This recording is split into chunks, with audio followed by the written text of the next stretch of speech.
And welcome back to more Paper Mario. So last time we took a little bit of a trip down the Toad Town tunnels, and almost had some issues, but I managed to survive, barely. And this time we are in the lowest portion of Toad Town, or the southernmost portion I should say, where we have a mysterious warp pipe and this thing. I love little oinks. Love them. You want to learn about them? Little oinks are timid and mysterious creatures that hatch from eggs. They spook easily and will run away if you approach them. Observe them from out here. There are many breeds of little oinks. They are very easy to tell apart. White ones, black ones, even gold and silver ones. If you're curious about the breed of a newborn little oink, come over to talk to me. I wish the world were full of little oinks, that would be grand.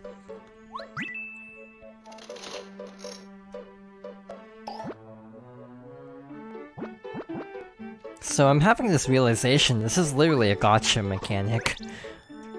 Did we get a gold first try? Oh, it's a tiger little oink, look at those stripes. Here I got my hopes up, then I got like ridiculous luck on my first roll, but oh well. I shouldn't expect that from my gacha luck, to be honest. So if you enter the pen, they bolt. I think they can drop items, that one did not. Level links, yeah, I'm pretty sure they can occasionally drop items. So last time we hit this tree, and it spawned this warp pipe, so let's see what's down here. Results for smash attack? Results for jump attack, alright. Hello there Mario, welcome to the playroom. To play here you need a member credit. The kind of game you can play depends on the kind of member credit you have. So we have no member credit, so this is not something we can do yet. Cool. So with that, we have procrastinated long enough. Still beats Thousand Door and the amount of side stuff you can do in that game. And we have cleared the way. Oh, thank you, Mario. The train's back on track. All aboard. This train is bound for Mount Rugged. Are you coming, Mario? The train is about to depart. Please board quickly.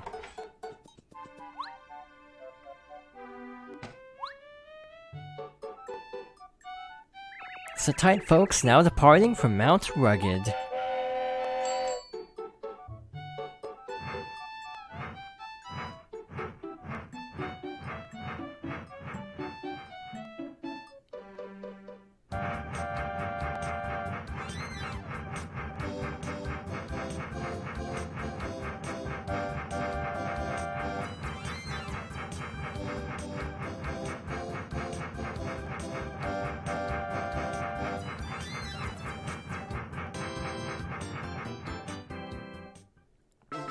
Chapter 2: The Mystery of Dry Ruins.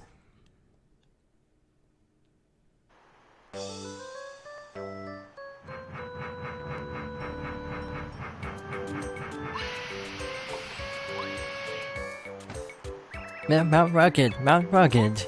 Passengers heading for Dry Desert or Dry Outpost should proceed directly over Mount Rugged from the station.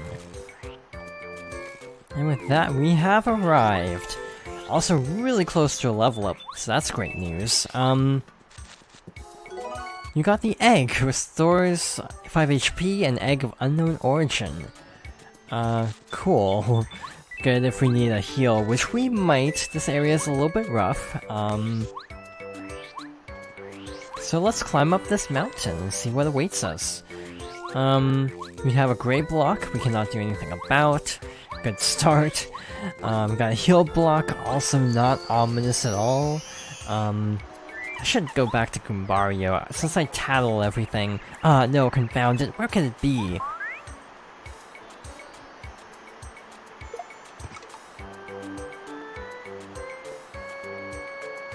Oh, sorry folks, very sorry. I was looking for something and not watching where I was going. What now? Are you Mario? Why, you're the Mario. Hello there. The name's Paracarry. I deliver letters. I'm normally a letter-perfect postman, but I'm having a bit of trouble with a lost letter. Wouldn't you know it, I dropped it on Mount Rugged, and now I can't find it. If you happen to stumble upon a letter anywhere around here, please tell me, alright? My job could depend on it. I'll be searching this area thoroughly for a while. So, the question of where was the postman from the post office? That's where he is. Looking for a lost letter. So let's help him out. Here we have a Monty Mole, looking really cool with their sunglasses. This is a Monty Mole. Monty Moles are rock-throwing moles, big-time mischief makers. Max HP 3, attack power 2, defense power 0. They have kind of scary-looking faces. Pretty weak, though. Maybe they wear sunglasses because they have really sensitive eyes, or maybe they're just hip. Wasn't Mischief Makers an actual game around this time? I'm gonna be honest, for my gaming history, again, I didn't have an N64, hence playing this through the VC originally. My Nintendo knowledge kind of skips 2 gens. I know a lot about the NES because I had an NES. Didn't have an SNES, didn't have an N64. So I got back into the Nintendo scene with the GameCube and kind of never stopped since. It's kind of weird as someone who technically had a PlayStation at the time. I feel like I am a Nintendo kid, in general. My general preferences for games tend to be less, I'm less into like photorealism, so Nintendo style games tend to appeal to me more. What am I doing? I can use up a lot of FP here. We have a level up right around the corner. Not saying there's anything wrong with photorealism, mind you, it's just personally, I like kind of colorful style games. I'm really excited for, like, a lot of games this year, actually. By the way, we're looping back around, so back to HP for an upgrade. We got it so close last time that I don't particularly feel like that's a bad call. Yeah, lots of interesting games coming out in the near future. By the way, wahoo! I'm Wacka, just another picture-perfect day atop Mount Rugged. Woo! The sunshine, the fresh air, it's so refreshing, wackadoo! So these will drop special healing items if you whack it with a hammer. We're not gonna do that quite yet. Maybe eventually, because I think we actually need one of the items for a recipe later on. So if we want to go for 100%, I guess I would have to actually, bop, the wacka with a hammer.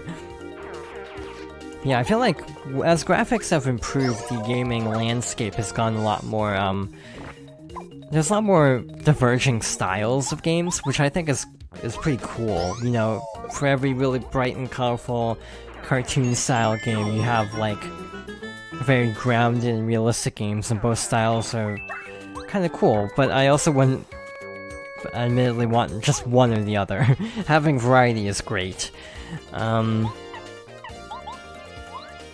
There are still a lot of games I haven't played from this generation, to be honest, so with next gen around the corner, who knows when I'll actually catch up on all these games. Like in terms of JRPGs, I still haven't played either Ni no Kuni, and I feel like I should. At some point. Especially since the first one's on modern consoles now. The reason I didn't play it originally was my PS3 was kind of on the fritz, so I didn't want to risk it.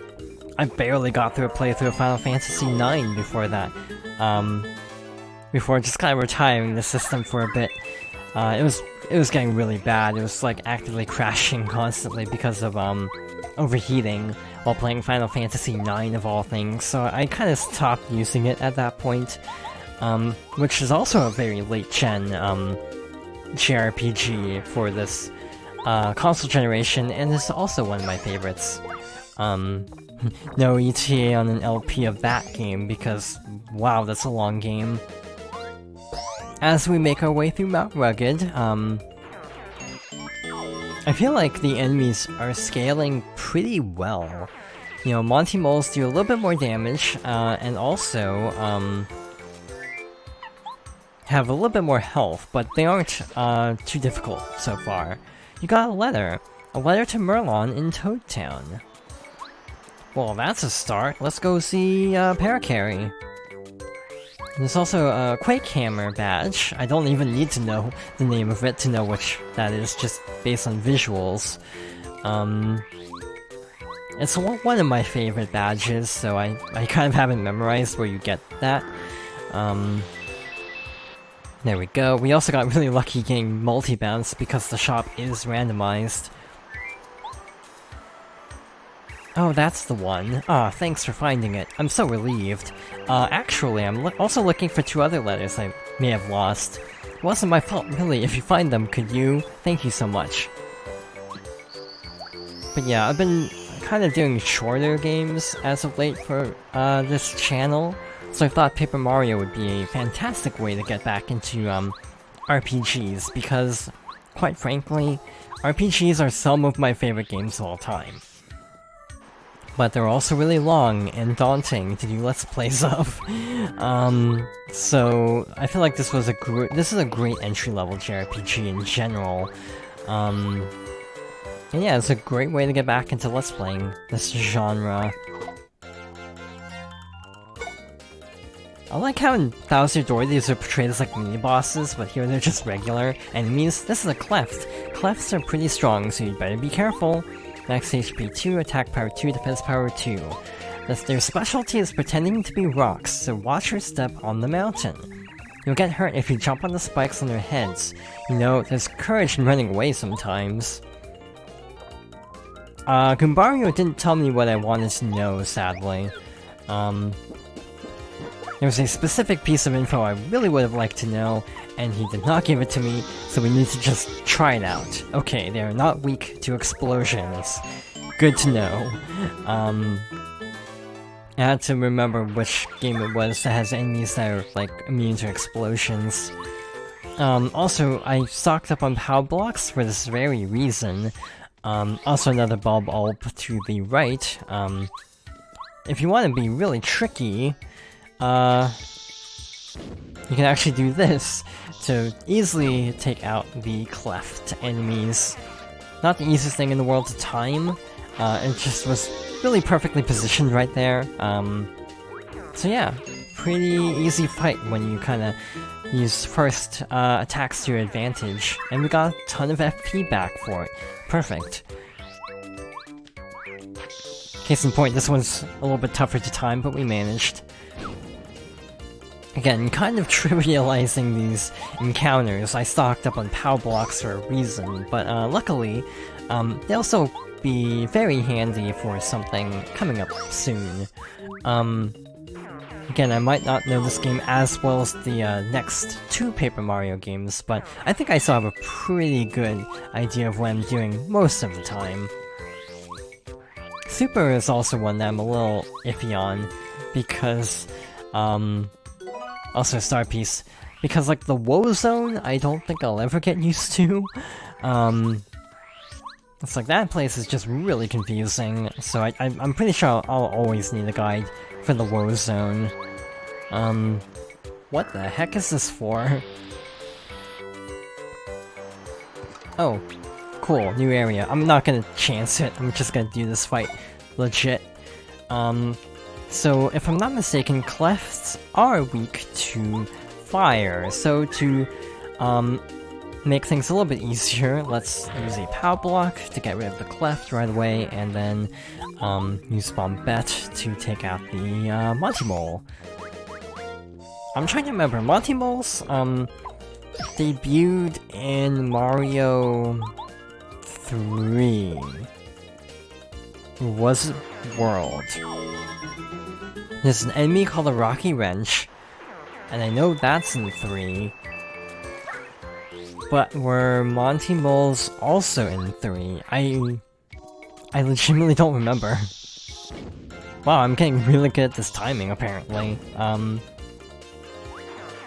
Here I was hyping up how difficult it was, and I'm making it look easier than it probably is. We don't even need to charge this up. It looks really funny, Bombette just sort of slowly gliding towards the enemy. There we go, and another item to make up for the item we just used, I guess. We can use items in the field, which is great if we need to heal. At the moment, we do not. This is fine. Just jump on this enemy, and then, use Bombette once more. This is kind of what I meant by, like, Cooper doesn't really get used a lot at a certain point, because Bombette is just destroying all these enemies, but, like, Cooper wouldn't even be able to do damage at this point. So I feel like almost partners are introduced too fast, to the point where you kind of, don't get a lot of use out of all of them. The damage dodge badge, if you do the action command, decreases Mario's damage by 1. Not bad, but it takes a lot of BP, so I tend to not use it. Especially early on, of course. There should be a star piece to the left of here, but we can't get to that point quite yet. Soon. Gonna play it safe and do that.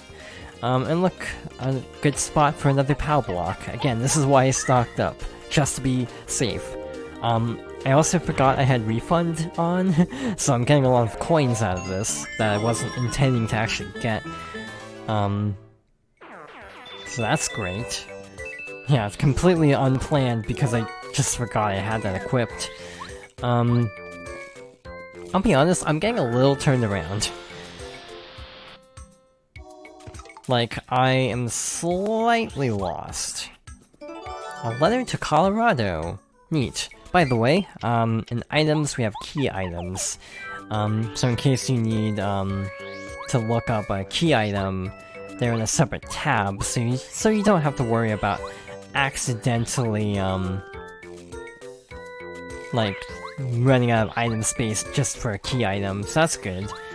I thought a Monty Mole would pop out of that wall. Looked like it would be a good spot for it to get a sneak attack, but I guess not. We're almost to another level. We're at like 58 after this fight. 58, 59, 58. And yeah, you can mash A to speed up these little ending animations, which is a nice little detail. I often forget to do that.